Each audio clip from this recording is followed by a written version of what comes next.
बड़ी खबर आ रही है, छत्तीसगढ़ में कांग्रेस की लिस्ट का इंतजार बढ़ गया है। पितृपक्ष के बाद ही ये लिस्ट जारी होगी, ये कहना है टीएस सिंहदेव का। डिप्टी सीएम है छत्तीसगढ़ में और उनकी तरफ से जानकारी ये दी जा रही है कि अब जो लिस्ट है उम्मीदवारों की वो पितृपक्ष के बाद जारी होगी। लिस्ट पितृपक्ष के बाद सुनने में आया, अभी मेरे को अधिकृत सूचना तो नहीं आई है। शायद 13 तारीख को सीईसी है, तो 13 की अगर छत्तीसगढ़ का हुआ तो रात तक कुछ नाम आ जाएंगे। तो ये तो पूरी तरीके से जो हिंदुत्व है उसके पथ पर चलती हुई यहाँ पर कांग्रेस पार्टी नजर आ रही है। बाकायदा पितृपक्ष का इंतजार किया जा रहा है, वो खत्म होगा तब उम्मीदवारों के नाम का ऐलान किया जाएगा। देखिए, पिछले मैं ये मानता हूँ कि 1990 में जब भारत में भूमंडलीकरण शुरू हुआ था, ग्लोबलाइजेशन शुरू हुआ था, उसके बाद से पूरा विमर्श जो है बाएं से दक्षिण की तरफ स्थानांतरित होने लगा था। और 2014 में मोदी जी के आने के बाद में ये जो दक्षिण वृत्त था, राष्ट्रीय स्वयंसेवक संघ की भाषा में अगर आप बात करें, वहाँ शाखा में दक्षिण वृत्त आदेश दिया जाता है ना, तो दक्षिण वृत्त जो था वो पूरी तरह से हिंदू वृत्त हो गया और पूरा का पूरा विमर्श जो है वो हिंदू विमर्श में बदल गया है। सारी पार्टियों को उसी पर चलना पड़ता है।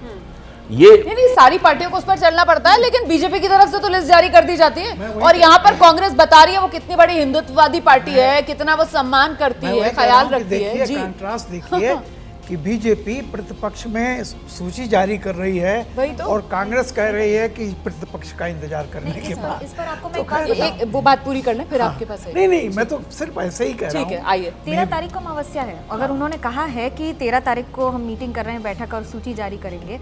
अब दूसरी बात ये आपको बहुत इंपॉर्टेंट समझनी होगी कि पहला कदम कौन उठाता है। पहला कदम बीजेपी ने बड़े ही हिंदुत्व तरीके में पितृपक्ष के पहले अपनी सूचियां जारी कर दी हैं और जो रिजल्ट भी आते हैं वो भी आप एक बात ध्यान रखिएगा कि बड़ा ही हिंदुत्व कैलेंडर फॉलो किया जा रहा है, ऐसा नहीं है कि नहीं किया जा रहा है। उन्होंने अपनी तीसरी सूची जारी की है और अगर आप हिंदू कैलेंडर के हिसाब से देखेंगे तो उसके हिसाब से पहला कदम या पहला पथ पर जो आपने स्टेप लिया है वो किस तारीख को लिया है वो बड़ा महत्वपूर्ण होता है। तो वो हो चुका है, वो हिंदू यहाँ पर भी मुझे याद आ जाते हैं दिवंगत नेता अरुण जेटली, जिनकी तरफ से कहा गया था एक जमाने में गुजरात चुनाव को लेकर कि साहब जब ओरिजिनल मौजूद है तो फिर कॉपी की क्या जरूरत है। तो यहाँ पर एक बार फिर से कांग्रेस ये बता रही है कि हिंदुत्व के मुद्दे पर वो कॉपी ही है। अभिज्ञान जी, मुझे थोड़ी सी मतलब कटाक्ष भरी लाइनें याद आ रही है क्योंकि ये मसला ही उस तरह का है।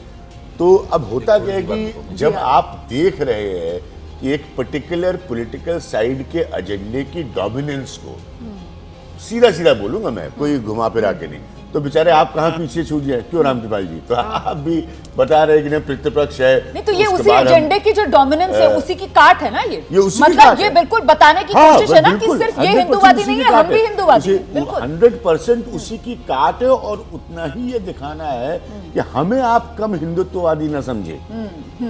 भाई मेजॉरिटीरिज्म की तरफ हमें भी मूव करने का मौका दिया जाए, हमें आप उतना कम ना समझे। तो आपके ऊपर, चूंकि बड़ी सीधी बात है ना, आपके ऊपर मुस्लिम अपीसमेंट का सारे समय आरोप लगा है। तो अब आप परिवारवाद, भ्रष्टाचार, यही तो वो तीन हथियार हैं जिससे विपक्ष की घेराबंदी कर रहे हैं। हम वो नहीं है, हम ऐसा भी करते, हम तो खुद ही हिंदूवादी हैं, खत्म होने का भी इंतजार करते हैं अपनी लिस्ट रिलीज करने के लिए। देखिए, ये इसमें छोटा सा इतिहास का एक टुकड़ा आपको सुना दें दिलचस्पी के लिए।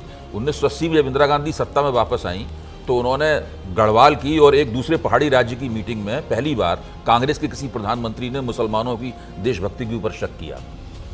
ये ऑन रिकॉर्ड है, सारे पॉलिटिकल साइंटिस्ट अपने लेखों में इसका उल्लेख कर चुके हैं। तो बाल ठाकरे उस वक्त तक दक्षिण भारतीयों के खिलाफ कैंपेन चलाते थे, वो हिंदू हृदय सम्राट नहीं हुए थे। तो जब उन्होंने बाल ठाकरे का ये बयान भी दर्ज है इतिहास में, जब बीवी इंदिरा ऐसा कर सकती है तो हम ये काम और भी अच्छी तरीके से कर सकते हैं। उसके बाद वो हिंदू हृदय सम्राट बन गए और उन्होंने मुसलमानों के खिलाफ बोलना शुरू कर दिया और जो गुजरातियों और दक्षिण भारतीयों के खिलाफ कैंपेन चलाते थे वो कैंपेन धुंधली हो गई और एंटी मुस्लिम कैंपेन जो है वो उनकी प्रमुख हो गई।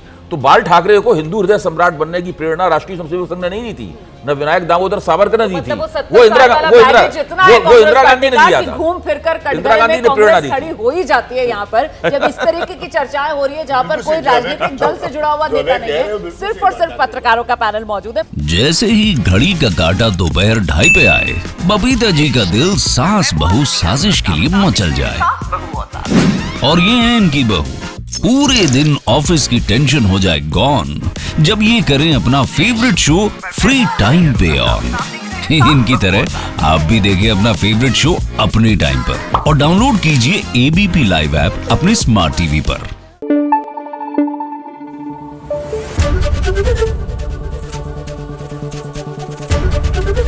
एबीपी न्यूज आपको रखे आगे।